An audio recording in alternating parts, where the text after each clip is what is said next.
We're here with Dewey Cooper. This is a guy that's got a unique insight into this kind of stuff because he's both a boxing trainer and an MMA trainer. So, Dewey, a couple fights here. Let's talk about, of course, it'd be boxing. Usman seems to think that he would have something for Canelo to be able to take him out. How do you think a boxing match between arguably the pound-for-pound #1 guy in the world and maybe the best striker in MMA world would go? In a boxing fight, by the way, Usman is part of the team with Francis Ngannou and I. And Usman's a friend of mine. I talk to him often. Super cool guy. Usman's a very cerebral fighter, very smart fighter, and physically strong. However, in a boxing fight, a pure boxing fight against Canelo Alvarez, there ain't many guys in the world that beats Canelo at this stage in his life. So I love to see Usman press him up and try to grapple him and tire him out. But Canelo hits too hard on the inside. He bangs the body too hard on the inside. I definitely see Canelo winning that fight, as much as I hate to admit it. But hey, if they make it interesting and go with MMA gloves and make clinching and punching allowed, now it's a different ball game. If they put them in a cage with MMA gloves on, straight hands only, now it's a different ball game. I think it should be some kind of hybrid rule like that, not just straight boxing, because not many guys in the world are going to beat Canelo Alvarez right now in a straight boxing fight.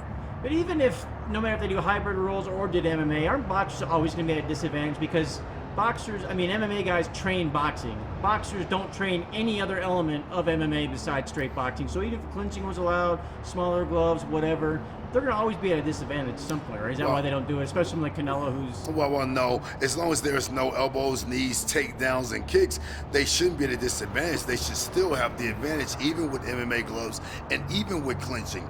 Now, the clinching, holding, and hitting evens the playing field in my mind, because one thing about the boxer, the professional boxer, especially a world championship boxer, is so astute and sharp with his hand techniques. MMA guys aren't as sharp, and they never seen the type of reaction, reflex, speed, and power that will come at them against a high-level boxer. That's why you gotta give them some kind of way to try to even out the playing field by doing like MMA gloves, some kind of grappling, holding, and hitting, and putting them in the cage where the boxer can't do the Ali thing against the ropes also would make it a little more fair. I would still give the boxer a slight advantage even with the hybrid rules, but at least the MMA guy is used to getting hit with the small 4-ounce glove, and so that may be a big factor also. All right, hypothetically though, if it was straight boxing and you were in Usman's corner, what would you tell him to do against Canelo?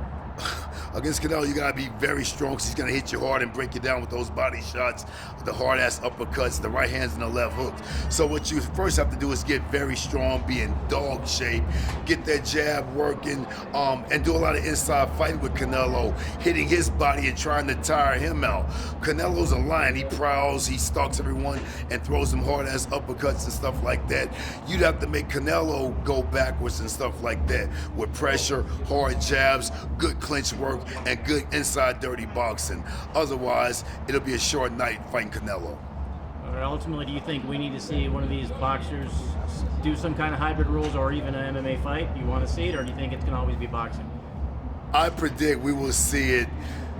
Let me say this, with a prime fighter, not with someone like Riddick Bowe or someone that's retired. No, you are going to see it with a prime fighter. You're going to see it with two current champions, I predict.